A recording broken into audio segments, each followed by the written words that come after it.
Chief, I noticed increased traffic patrol on Quarry Drive. And I told you, Lieutenant, so far they haven't gotten me. So. No.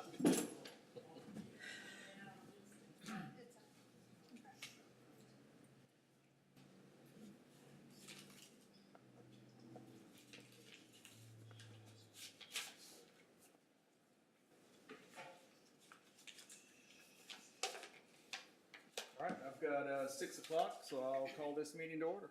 Can we get a roll call, please? Yes, sir. James Wansley, Zach Briscoe, Here. Francel Burns, here. John Chambers, Here. Michael Lowe, Here. Matt Lazary. Here. We have a quorum. All right. If everybody please stand and join Councilman Burns in a word of prayer. God, now we thank you for today. We thank you for your blessings, God. We thank you for your darling son, Jesus. God, we thank you yet for an opportunity just to come back together again. God, we ask that you just continue to bless us individually and collectively.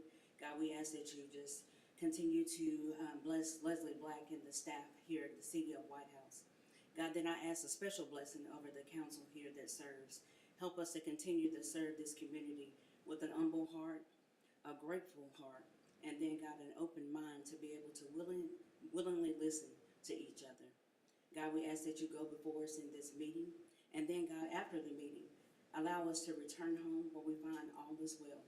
God, we ask these and many other blessings in your darling son, Jesus' name we do pray. Amen. Amen. All right, please face the flag. I pledge allegiance to the flag of the United States of America and to the republic for which it stands, one nation, under God, indivisible, with liberty and justice for all. Texas. Honor the Texas flag. I pledge allegiance to thee, Texas, one state, under God, one and indivisible. All right.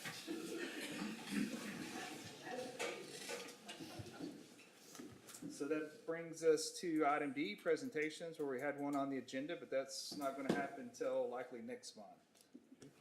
So that'll bring us to item E, community interest.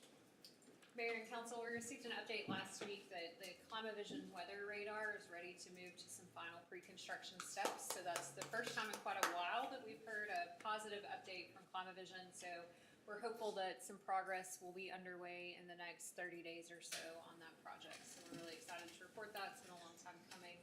As most of you know and were able to attend, we broke ground on Forestdale Park this past weekend. It was a great crowd despite the rain. Great big thank you to our staff who put all that together and the team at HAF and the construction company that's going to be overseeing that. And then election filing will open July 18th and run through August 17th for city council positions.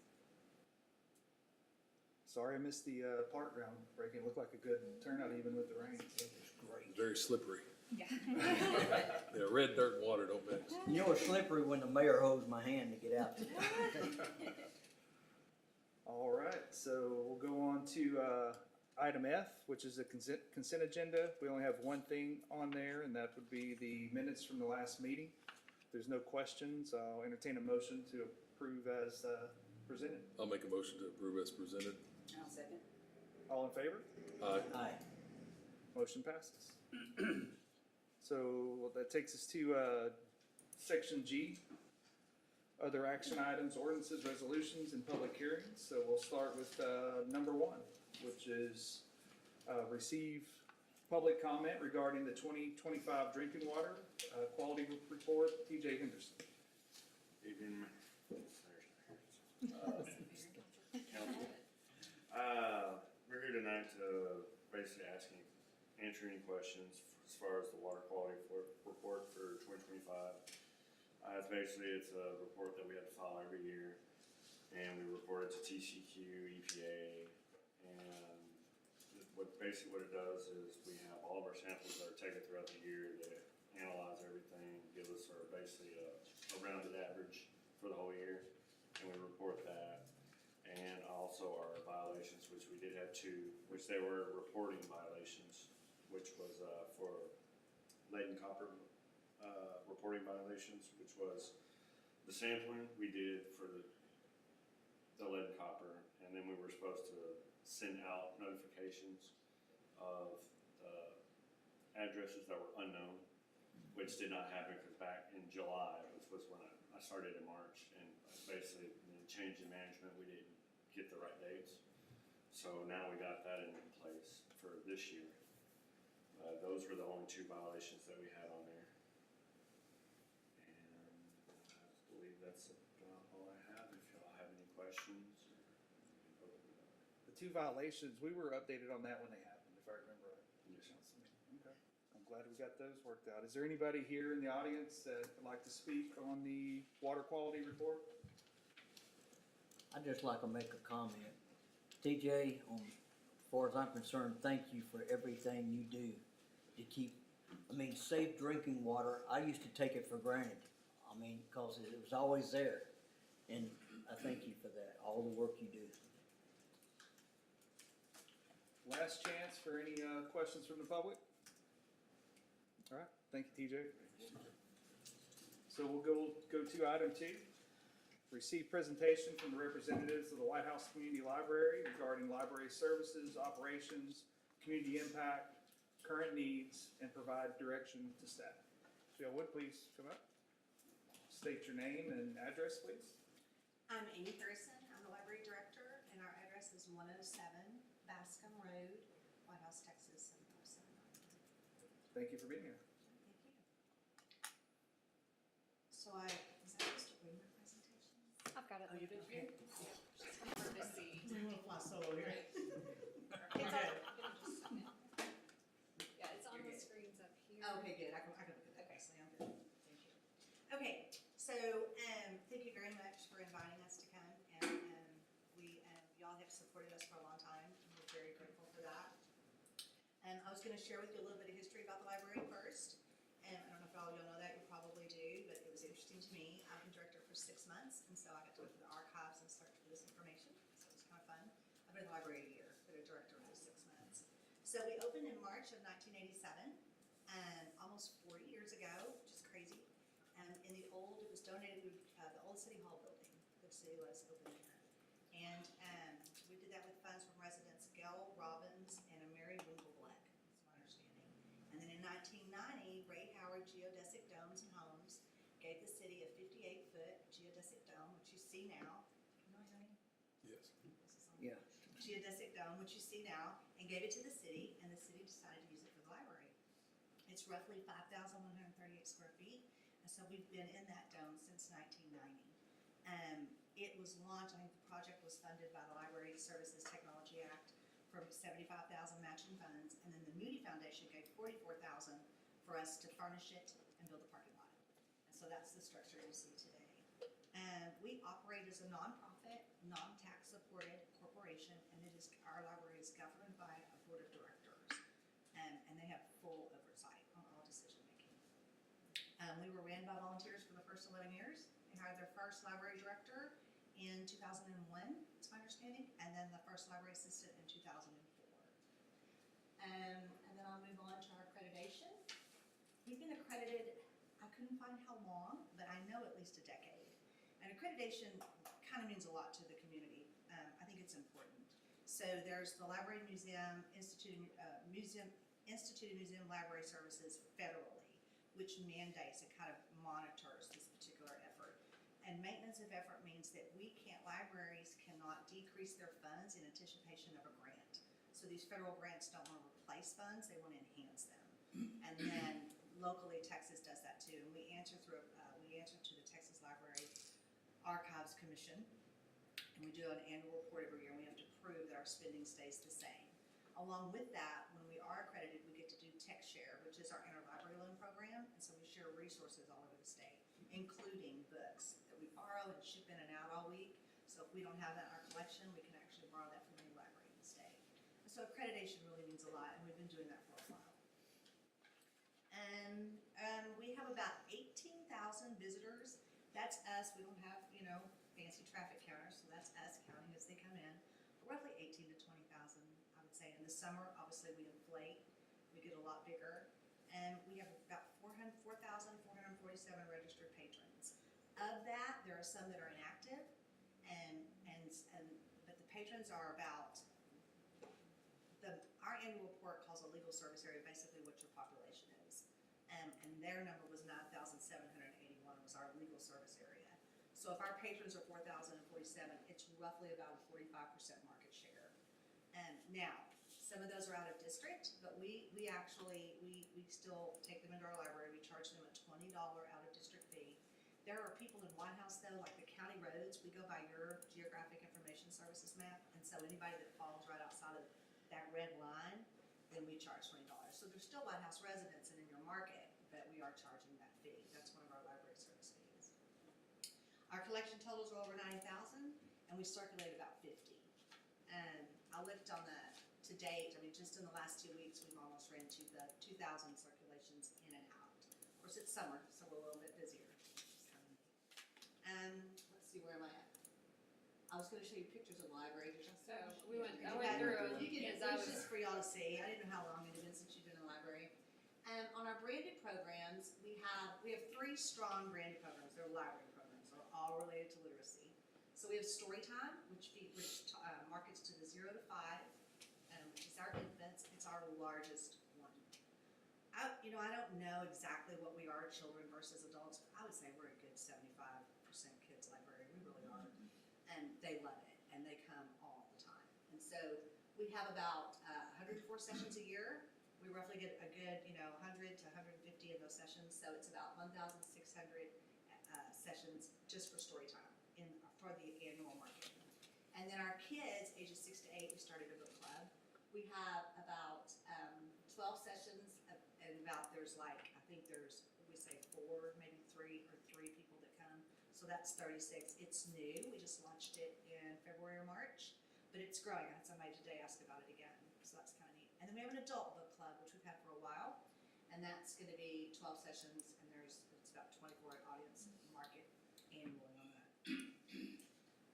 And then, how about talk about the upcoming events, I guess? These are the events planned this year. And we just started something, we're launching it actually right now. I have the buckets in the library with Keep Your Whitehouse Beautiful. It's Unearth Your Trash. Our summer reading program is Unearth Your Story. Got to see it. I think any Texas library that you walk in, you're gonna see dinosaurs. That's ours too. And so we're doing that program with them. And then we do Creature Teacher on Saturday. That was fun. I got to hold a baby kangaroo with a diaper. It's the highlight of my week. It was very neat. I loved it. Anyway, that was neat. We had about 50 people there. And so that was fun. But they've also gone to Tyler and to Troop. And Bullard had them, I think, at the Keepersall Event Center, because Bullard Library is shut down right now for a major renovation. They're expanding. And even when they open, though, they will not have the hours that we have. They're not open after work, and they're not open on Saturdays. And so we still kind of command that market within our area. And we are going to be partnering with UT Health Medicine.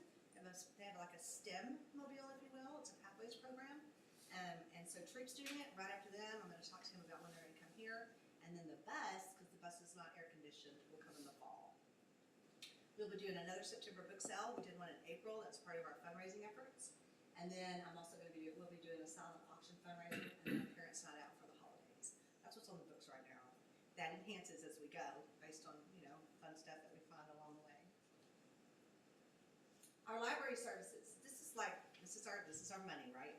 So we have printing, faxing, and then we do copying and scanning. So those are our main services. And we have a lot of people that come. I guess there's not a lot of places at Whitehouse that offer that. Nope. There's a guy that just opened up not too far from, I guess, the new taco place. Mm-hmm. And then Brookshire's does a little bit of those services, but I think we kind of command the market on that. And we charge 25 cents a page for printing, $1 a page for faxing, 25 cents a page for scanning, and 25 cents a page for copying. But we make pretty good money. I think year to date, that whole pocket of money was $10,328. So we do pretty well with that. And then we have patrons, membership, and fines.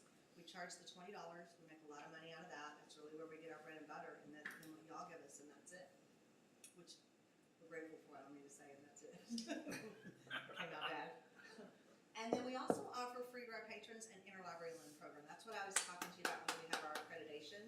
We get to share these resources. And so if we don't have a book, we can borrow that from any library in the state of Texas. So that's kind of neat, because I can't say, oh, we don't have that. I can say, I can get you that. And so that's kind of fun. Lots of people take advantage of that.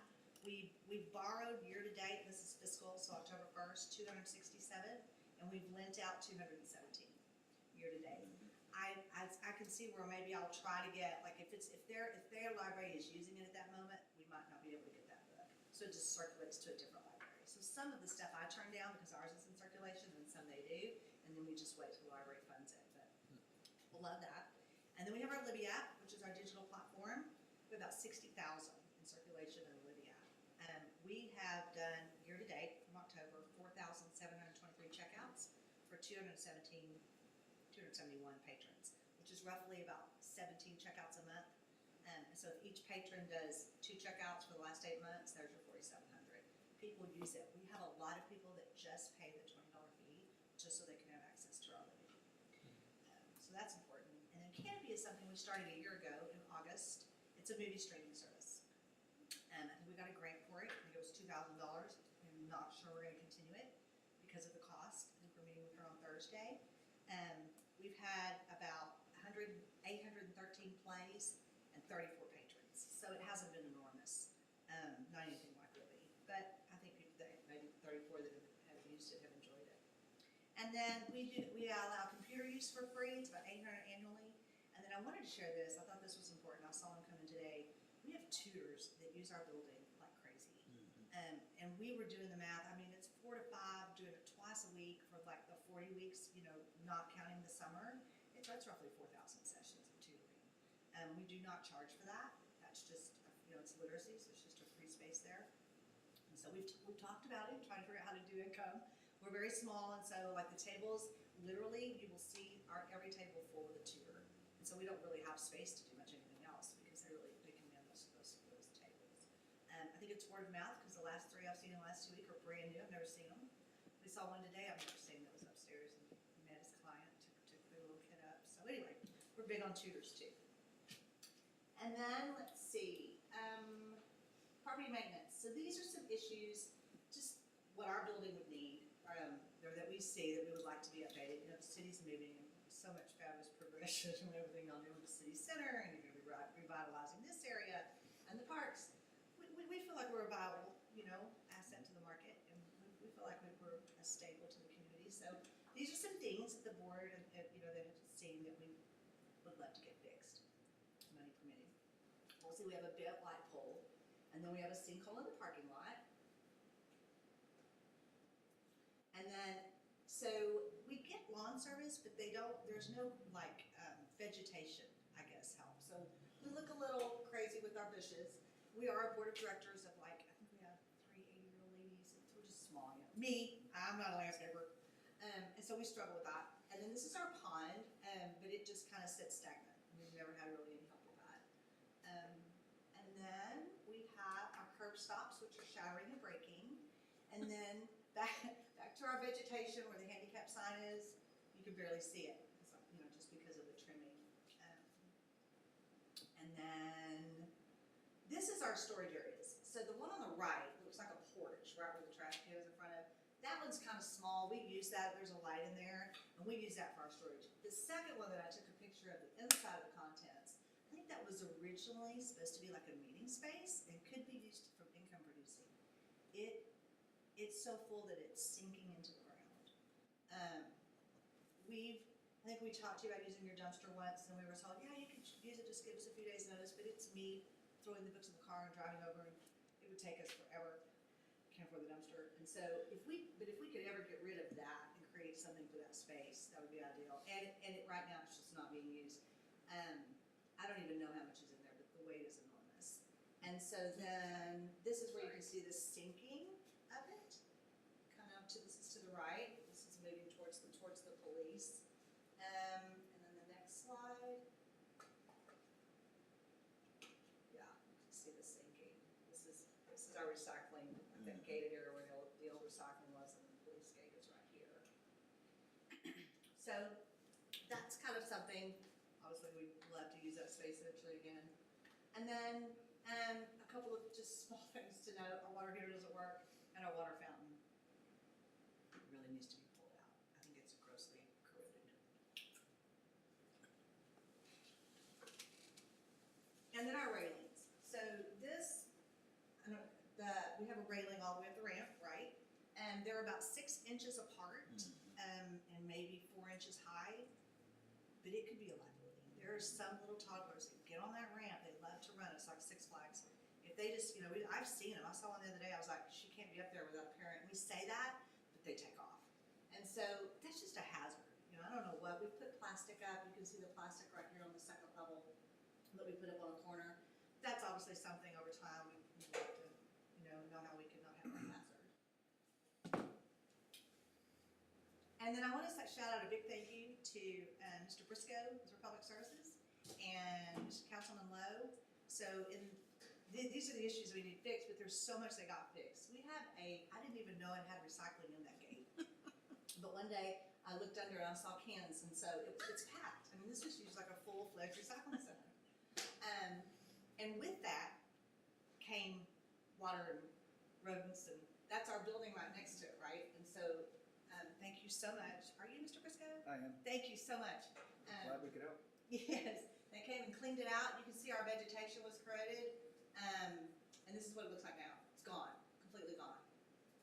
They even got all the vines off of the police gate, which was huge. And now you can see our tree sitting there. Good. This tree on the inside though, right behind that gate, our building is like, it's sharing with the tree. Half the tree is in the building. But that was a huge improvement. And then this is alongside where the police gate is.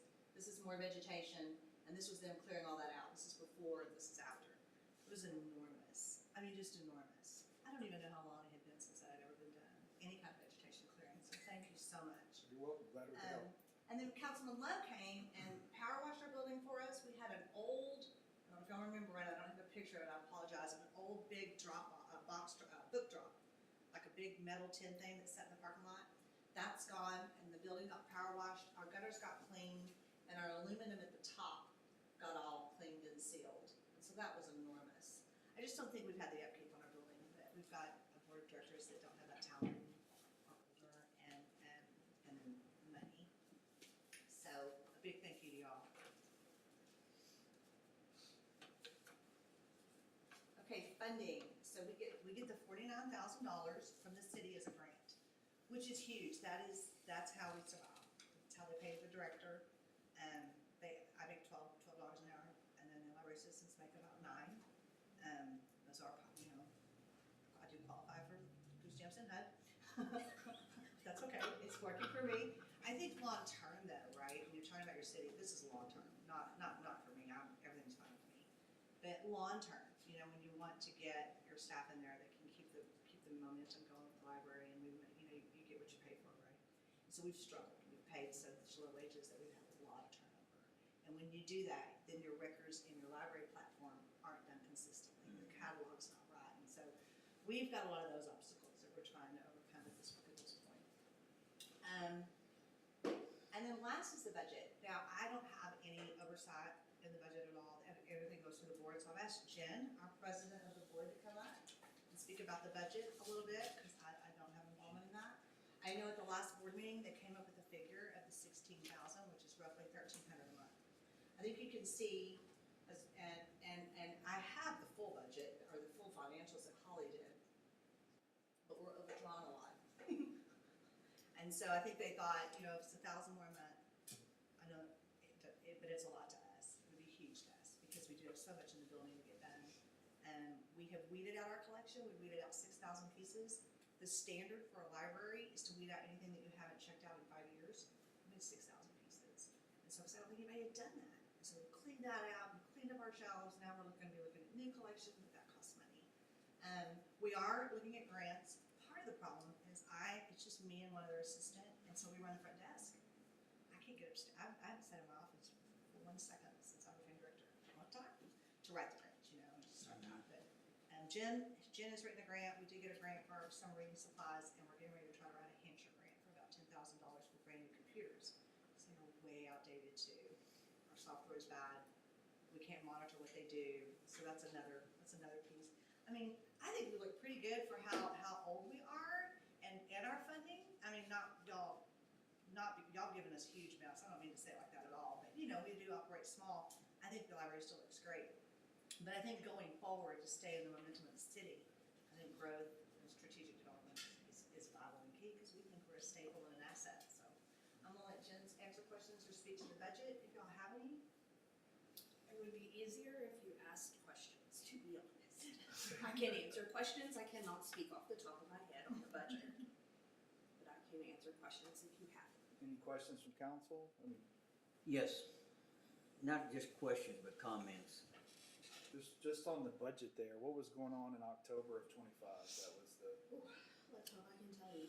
I brought oh, the financial statement.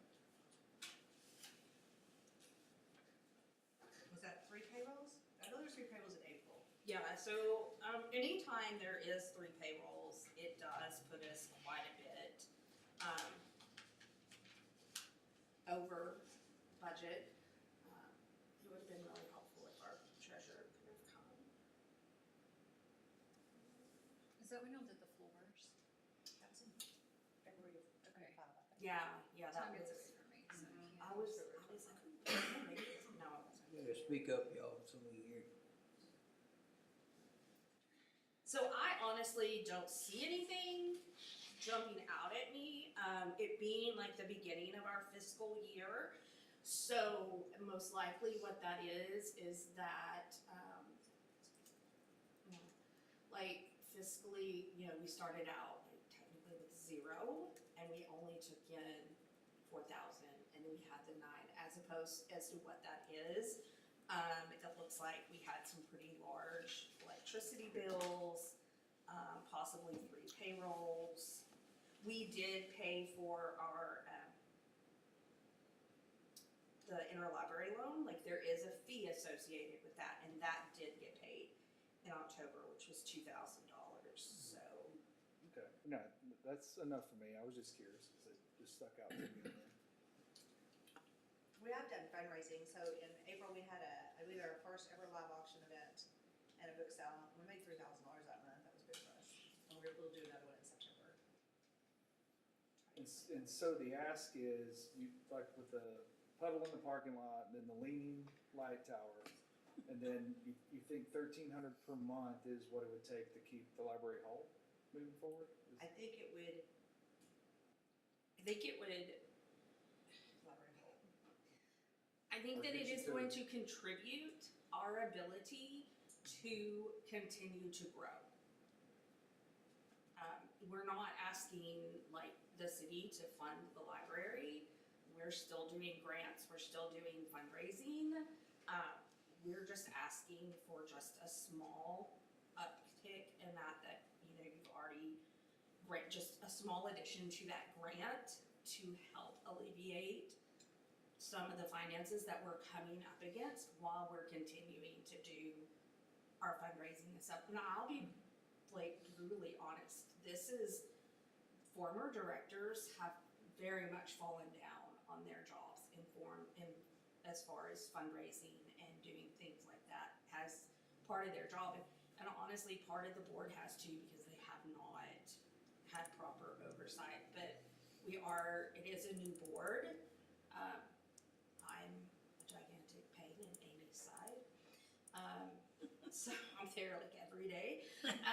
So like going forward with that more oversight and a more active director in what needs to be done, we foresee us being able to, in coming years, support ourselves more. It's just at this point in time, we are struggling and we are having to prioritize things that in the end keep us kind of like behind the rest of the city, right? Whitehouse is taking these huge leaps and bounds, and we're still trying to catch up to where Whitehouse is now, as opposed to now we're gonna get left further behind as Whitehouse continues to revitalize.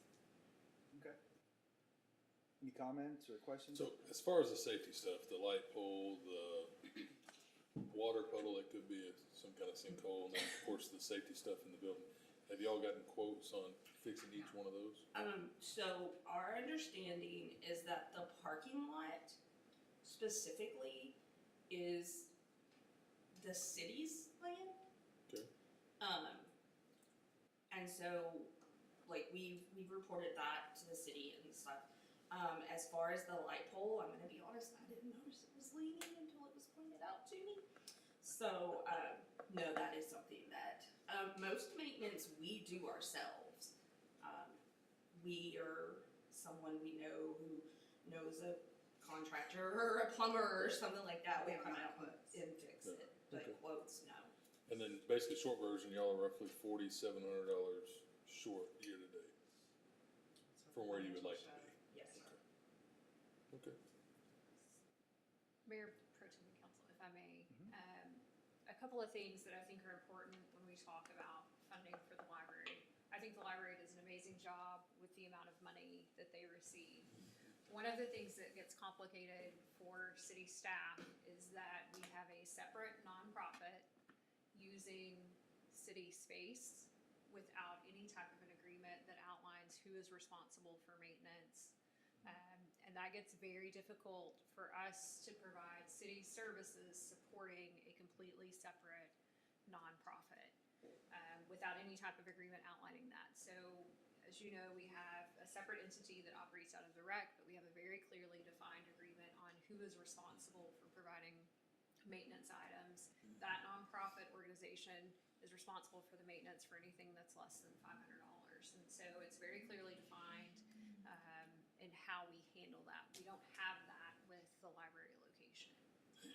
Also, I'm not aware of any other city that provides more than 50% funding for a separate nonprofit on an annual basis. That is a very unique arrangement as far as funding goes. And while an additional $16,000 annually is what seems like a small request, I would caution you that so far you have not seen the budgetary requests from your own city departments for the upcoming fiscal year that will come with multiple personnel requests from public safety that at this point I'm not sure how we're gonna fund. And we're currently at, what, 78% of y'all's budget is what we fund? Yeah, that's what I've, yes, sir, sorry, yes, sir. I think have been since inception, from Yes, what I ma'am. could find in the file. How long have we provided what we provide now? We did a small $1,000 increase several years ago, but it's been at that level for quite some time.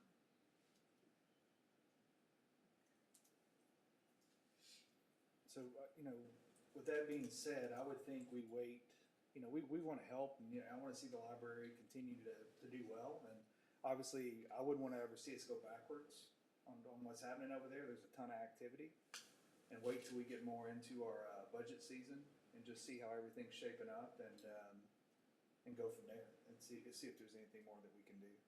Yeah, so basically at our budget workshops, this will be part of what we're looking at. Yes, sir. I think you need to compare it against all other city departmental requests, so that you can really evaluate what those requests are and those needs that need to be filled. As far as the parking area, I do know that's on TJ's list to get that cut out and repaired. I don't think it's a sinkhole. I think it's just kind of sunk over Yeah. time. It's not, there's a difference when we say Yeah. sinkhole versus just a Not a big rest car. area in a parking lot. So, How hard would it be for us to add this to lawn care? it is under lawn care now. They just don't do hedge They don't trimming trim and that that. kind of stuff. But I can talk to Aaron and see if there's some stuff we can do, particularly around that Just handicap in the sign. meantime. But we do need to work on some sort of formal agreement that outlines Agreed. who's responsible for what over there. I was fixing to ask for that, so, yeah. that would be great. Might also reach out to Boy Scouts and some other groups like that, because like a lot of these Eagle Scout projects, and senior projects, and even troop community projects could be helping with little things like that. They can't build buildings, but they can do a lot of little things. And I just was on, gonna ask about the storage. No assistant scout master, the troop coming out here at Whitehouse. So if it's just needing stuff moved out of there, we can do that as a service project. We can work with these Boy Scouts and. Yeah. You do with the Boy Scouts? Yes, ma'am. Okay, yes, sir, okay. Get that name real quick, get his name and number. appreciate you speaking up, and that's awesome, but we're technically, we can't take any public questions right now, but if y'all could meet up after, I think that's awesome. Yeah, thank you. I need to make my comments. First comment is on the color copies, the emails and all that, that is such a wonderful, it saves me 45 minutes, cause I don't know how to scan documents, don't wanna know how. And it's a pleasure to do business with the library, and it's a great service. The upstairs railing, something needs to be done quickly. We don't want anybody falling off of that thing, period. I wanna say again, thank you to Republic. Zach, your company came up the bat. Those guys were like, I think they could swim across the Mississippi River. I mean, they were amazing. In 2.5 hours, they did a super job. Also, they got a tree behind there that is starting to, as a tree expands, it gets expanded, it's putting pressure on the portable building. But I got in contact today with Hatchet Services, and they're all liability, got all liability, and I asked him, I said, would you do a community project? He's open to it. So I think Josh could possibly get rid of that tree. And it's just neglect. I mean, things happen, but this is a good thing that we're bringing it out in the public. Nothing ever gets done if you just don't talk about it. And I want to say a thank you to the board members of the library who gives your time. You don't have to do it, and it's appreciated very greatly. The portable buildings, yes, they're not level. Something's got to be done. Okay, I know it takes money. I get it, you know, but the Whitehouse Library, Community Library, is a reflection on the city. If you have a bent light pole, which is going to take a licensed electrician to fix that silly thing, it's a reflection on the city. Everything is. The rust on the building, the shingles are got fungus on them on the north side of the building. It's a reflection on the city, not just the library. The handicap sign, I'm going to take care of it for you. Thank you. I got the equipment and everything. Maybe have a garage sale. Take some of that stuff out of the portable building and have a garage sale if it's permissible, you know. Maybe wait till the fall when it gets a little cooler, you know. We don't want little kids melting. And I want to let everybody know that I've done a lot of work over there, and I'm glad to do it. I have $1 million liability policy, and I made sure that Miss Leslie and the library got my, you know, certificate assigned to the appropriate parties, so everything is above board. Okay, the library is so important. I mean, these little kids, they just. You remember when you was a little kid, it was like going to Six Flags when you went to the library, you know? And so, again, hats off. Let's help these people out if we can. And we'll look at the budgets. You know, we got all that coming up. Thank you. Thank you, for Amy. your time. Thank you for the presentation. Awesome to see how many people are using it and activity around the library. That was. It's amazing. They're busy all the time. All right, so that'll bring us to item 3, discussion and consideration and action on filling vacancies on the planning and zoning. Mrs. Nichols? Yes, sir. So 2 of the positions that are on Planning and Zoning Commission have been vacated by their current holders. They're no longer residing in the city, so they do not meet the residency requirements anymore. One of the positions has about 1.5 years left on the term, and the other one has about 2.5 years left on the term. Staff reached out to all 4 of the previous applicants that we received, and 3 of them were interested in being considered for these positions. And I believe all of you should have received those applications in your email. Staff recommends that the council appoint 2 of the applicants tonight and retain all other applications for future consideration. And Mayor Pro Tem and Council, on your appointment, you will need to clarify for which term when you make the motion. Yes. All right, so council, you've got 3 applicants in front of you. All 3 look like would be, you know, great for the P and Z. Unfortunately, we only have 2 spots right now. I know when I looked through them, I got some good references, background on Derek Nash. I don't know him. And Daniela Smith, same thing. The Ivan Gonzalez, I mean, I thought all 3 of them were want to do this for the right reason. They want to be part of their community. I think if I was on P and Z, one of the main things I would want to consider is, would whatever I'm approving, would I approve for my next door?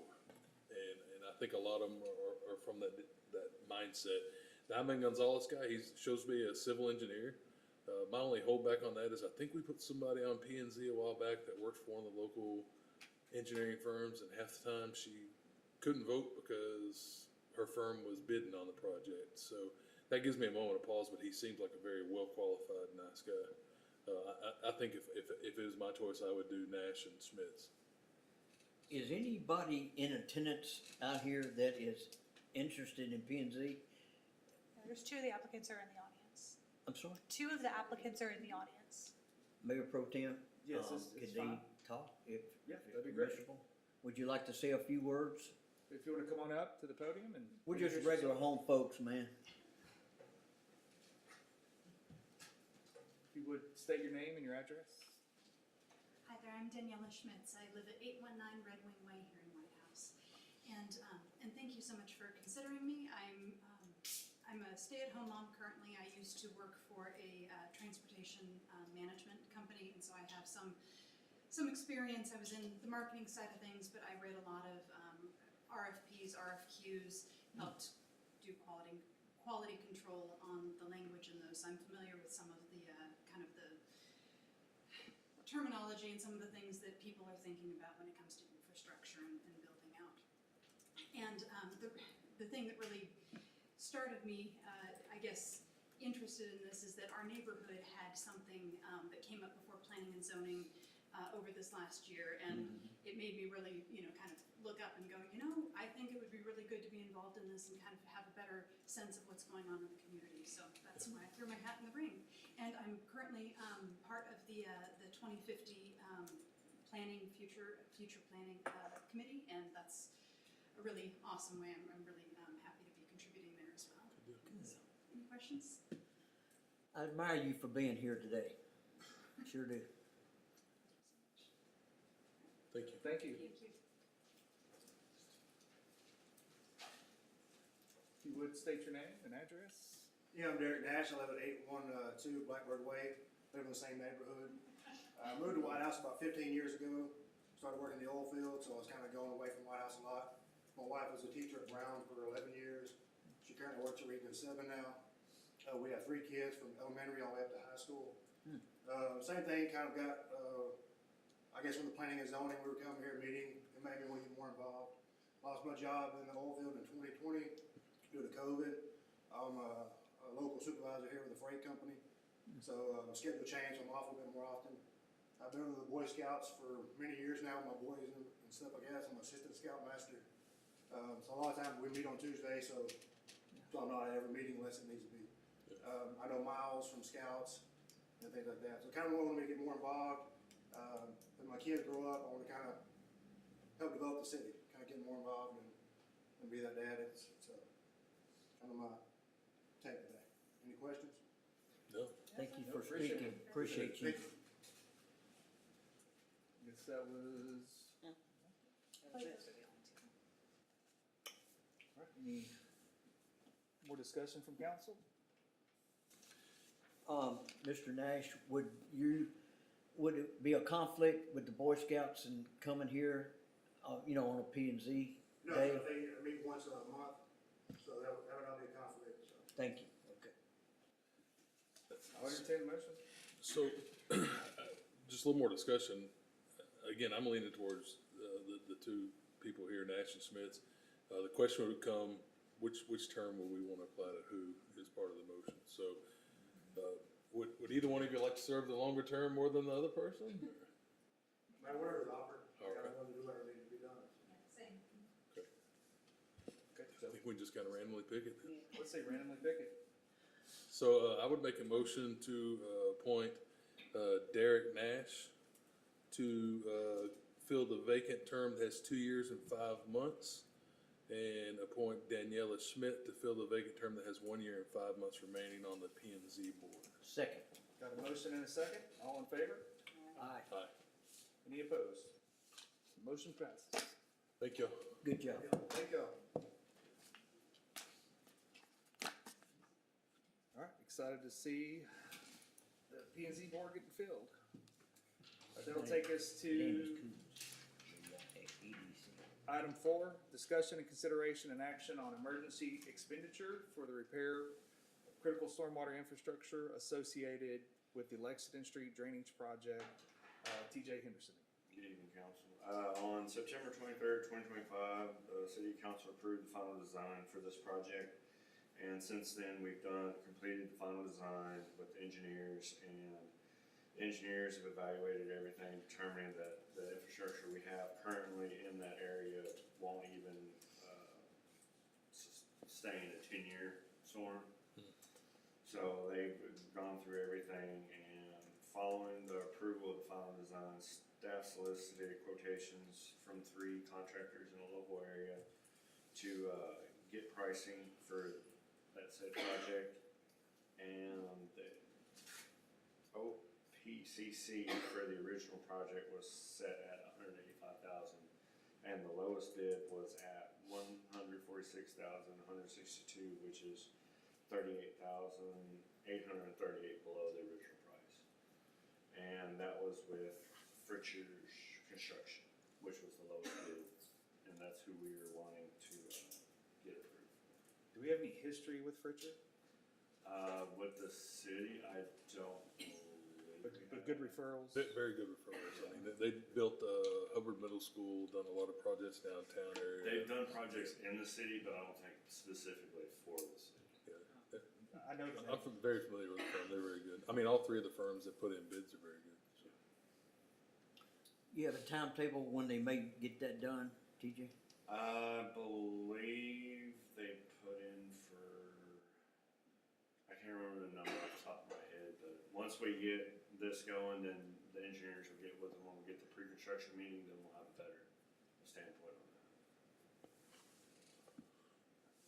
Any further discussion from council? We've got a staff recommendation and a recommended motion in front of you, so no further discussion, I'll entertain one. I'll make a motion to approve the submitted quote from Fritcher Construction in the amount of $146,162 for emergency repairs to the Lexington Street drainage system. And I'm sorry, I meant to interject. And this is being paid for by the 2018 COs that we still have left, right? Right. Okay, perfect. Yes. Second. Got a motion and a second, all in favor? Aye. Any opposed? All right, motion passes. All right, that takes us to item 5, discussion and consideration and action on awarding a bid for the Whitehouse Sports Complex parking lot. Mr. Aaron Martinez. Good evening, council. This item is the awarding of a construction contract for additional parking at the Whitehouse Sports Complex. As you've seen during tournaments, parking has become a challenge at the complex. This project will add 52 parking spaces and improve traffic flow and accessibility throughout the site. The city solicited bids in accordance with state purchasing requirements, and after reviewing the proposals, staff and HAF are recommending Dynasty Development as the lowest qualified bidder at $292,347.79. Funding for the project is included in the current budget, so no additional appropriation is needed. If approved tonight, we'll move forward with contracts and begin construction planning. Staff recommends approval. Exciting stuff. This is a budgeted expense. Yes, sir. I used to live in that neighborhood right next door in Brittencourt, and they were always had people parking in the grass and everywhere, so this is definitely needed. Glad to see it coming to fruition. So I've got a recommended motion. No further discussion, I'll entertain one. I'll make a motion to approve the contract for the Sports Complex Park and Improvements Project to Dynasty Development in the amount of $292,347.79, and authorize the city manager to execute all necessary contract Second. documents. All right, got a motion and a second. All in favor? Aye. Any opposed? All right, motion passes. Hold your grip. Thank you, Mr. Martinez. He's Oh, he's like got that. the next one. In there, but Way yeah, ahead there's of- more. Okay, so item 6, discussion and consideration and action on tournament policy for Whitehouse Sports Complex. Aaron Martinez. Council, this item is the proposed tournament policy manual for the Whitehouse Sports Complex. Historically, tournaments at the complex have been coordinated through a third party, and as we transition to internal management of tournaments, staff felt it was important to establish clear clear policies and procedures before the city begins working directly with tournament organizers. Currently, we don't have a formal policy that addresses things like reservations, insurance requirements, fees, concessions, cleanup, and other operational expectations. This manual puts those guidelines in one place and gives staff a consistent process for evaluating tournament requests and managing those events. It also establishes a fee structure to help offset additional maintenance and operational costs associated with the tournaments. The goal is really simple: make sure everyone understands expectations up front, protect the city's facilities, and provide a positive experience for participants and visitors. Staff recommends approval. So are these fees in line with normal fees for this area? Yes, we consulted several tournament guys just to make sure that we were in line. I play football, I didn't play baseball, so I Who don't know. staffs the concession stands and all that stuff? So, the rec was managing tournaments. Right. They'd like to continue to provide concessions when available. They just want kind of first refusal If they do not, it would be the responsibility of the of the tournament. tournament directors, and they're used to doing that. With this policy manual, do you think this would develop a little more income for it? I do. Okay. I think this is really needed. I think it's a great step in the right direction. And I tell you, it's popular. This is popular. I mean, I don't have children, but man, they really play a lot of ball out there, you know. I mean, Councilmember Lazarine, to your point, hosting a tournament that would utilize our fields is really more about sales tax generation than it is field rental income. So as a baseball family who just spent 3 days traveling out of town for a baseball tournament, you know, you're talking Hotel, food. hotel, food, you know, at least 2 meals because they're playing at least 2 All games day. back to back. So it really is a sales tax generator more than it is a rental Okay. fee generator. Well, I'm a big policy person. I think knowing what the rules are and having them outlined is always a great way to go, so. And I anticipate we'll have edits to it after we host a couple of tournaments. oh yeah. Any further discussion? If not, I'll entertain a motion. I would like to make a motion to approve the City of Whitehouse Sports Complex Tournament Policy Manual as presented and authorize city staff to implement and administer the policy, including future updates to operational forms and procedures consistent with the approved policy. Second. Got a motion and a second. All in favor? Aye. Any opposed? Motion passes. So Yep, we're going to. But there's more. Sorry. Overachiever. Going to item 7, discussion and consideration and action on resolution R26-0623-01 for participation in local park grant program through Texas Parks and Wildlife. Aaron Council, Martins. this item is a resolution authorizing staff to submit an application to the Texas Parks and Wildlife Local Park Grant Program for the development of Shahan Park. As you know, Shahan is one of those projects identified in the Parks Master Plan, and this grant program could provide up to $750,000 toward its development. The grant requires a dollar-for-dollar match, meaning the maximum award would support a project of at least $1.5 million. I do want to emphasize that approval of this resolution does not commit the city to construction or spending matching funds today. It simply allows us to apply for the grant and confirms the city is eligible to participate in the program. If we're successful, staff will bring the grant award and any required funding commitments back to the council for consideration at a later date. This gives us the opportunity to pursue outside funding for a major park project and potentially stretch local dollars further than we could on our own. Staff recommends approval. So once we approve this, the money we spend on Shahan between now and receiving the $750, is that applied towards that $750 matching? Because we're going to spend $750,000. That was my question. So, Mayor and Council, we would need to delay any spending and contract approvals until after January 1st in order for it to be eligible and applied towards this grant. At this point, we're We're on still in track. design documents and construction documents. We weren't anticipating even going out for contract until late November. So we don't feel like that significantly delays the progress that we've made thus far in waiting until after January And 1st. we had well over the 750 budgeted. So we had originally budgeted about 1 million for these park improvements. If you'll remember, we upped it to about 1.5 to add a restroom facility at this location. So if we could get 750 of that back to put towards other things, Right. all the better. Talk about a blessing. That'd be great. We've been working towards being able to apply for this grant program for several years. This was the impetus for us putting together the Parks and Trails Master Right. Plan back in 2024. So. And the good part is this is phase one of Shahan, so this would give us some more latitude for things to develop in phase two, so.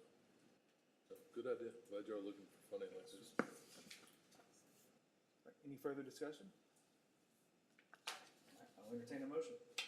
I'll make a motion to move to approve the resolution authorizing the submission of an application to the Texas Parks and Wildlife Department Local Park Grant Program for the Shahan Park project and authorizing the city manager to act on behalf of the city in all matters related to the grant application. Second. Motion and a second. All in favor? Aye. Any opposed? Motion passes. That brings us to item 8. Discussion and consideration and action on reimbursement to Mayor Wansley for travel expenses to the Texas Municipal League Policy Summit. Mayor Pro Tem and Council, Mayor Wansley was invited to an invitation-only event through the Texas Municipal League for the Policy Summit.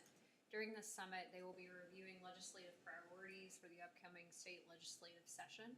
To my knowledge, I'm not sure if the Texas Municipal League has held this event in the past, but we feel like this would be a beneficial event for him to attend as we prepare to protect the city's interests as we head into the next legislative session.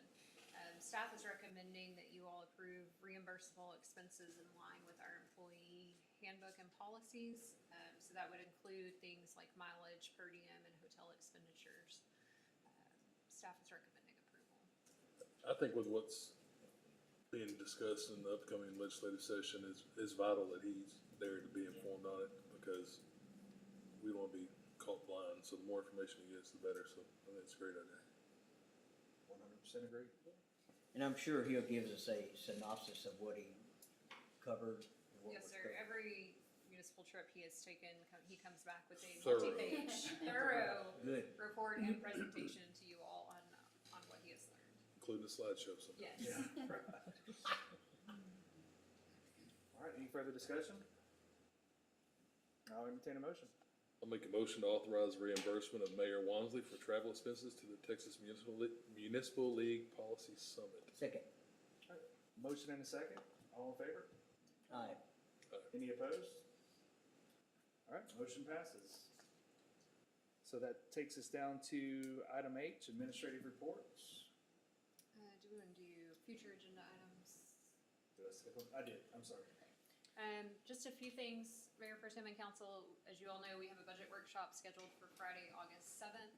And then at your next regular council meeting at the end of July, we will order the election for November.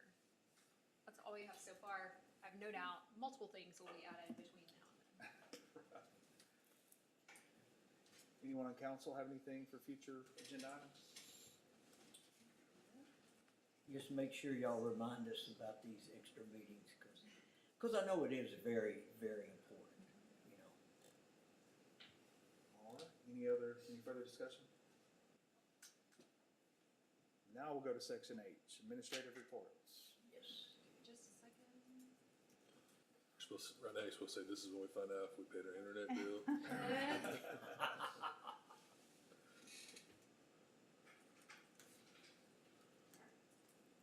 We did, just to make sure that happens.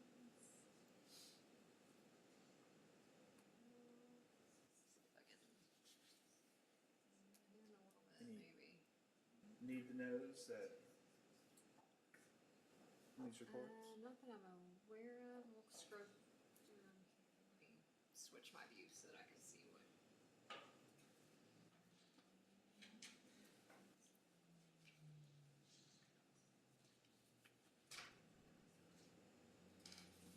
That's good. Real good job, yeah. Sales tax remains slightly up, which is positive. As we made it through the first half of the year, I wasn't sure we were going to see any growth in sales tax revenue, so any increase at this point is a positive there. water revenue, I do anticipate as part of the budget process that we will be asking you all to review water rates and sewer rates for the upcoming year. I know when we did our rate study several years ago, we anticipated some small increases on the sewer side, but I do think we need to look at some things on the water side. We have not increased that base rate on our water side in quite some time, and I'm just not sure that we're keeping up with the cost of inflation for those types of things. Franchise fees remain steady. You never know when those are gonna come in. And then bank interest is also right on track. Development activity remains strong.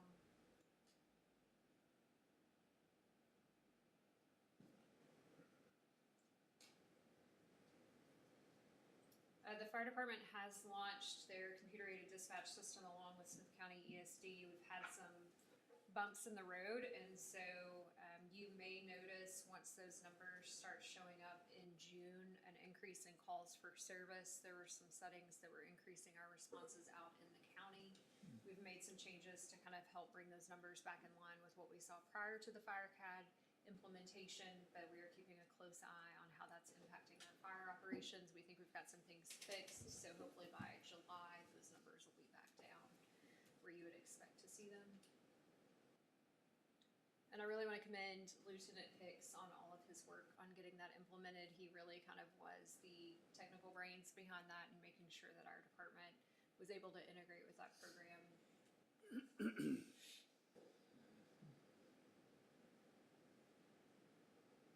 I anticipate water consumption for June to be low.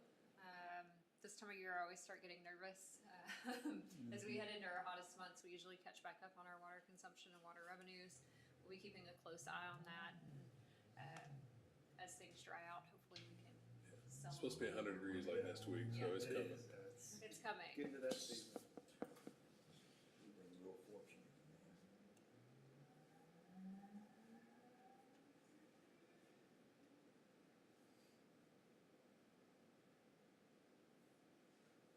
So I got a question on the court. You get a speeding ticket, the court is here in this building. If you appeal that, which you can, where's the next level? Goes to the county court. Goes to the county, okay, Yes, and that's the highest. okay. Asking for a friend. No, I've been a good guy. Since my elderly age, I've slowed down a lot.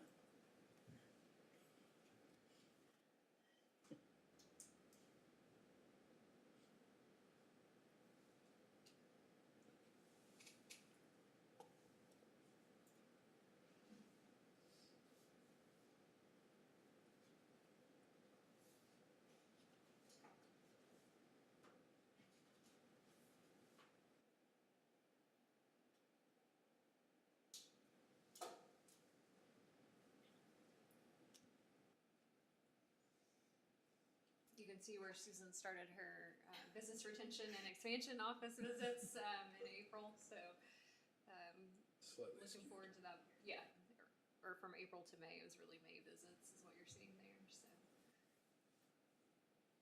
I know she was excited to get that program started. And been some great feedback from some of our business owners.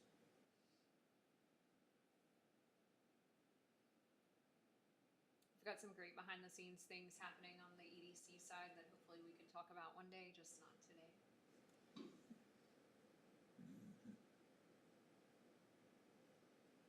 You can see the continued increase in usage at city centers. More people learn about it and see the facility. That's worked out real well.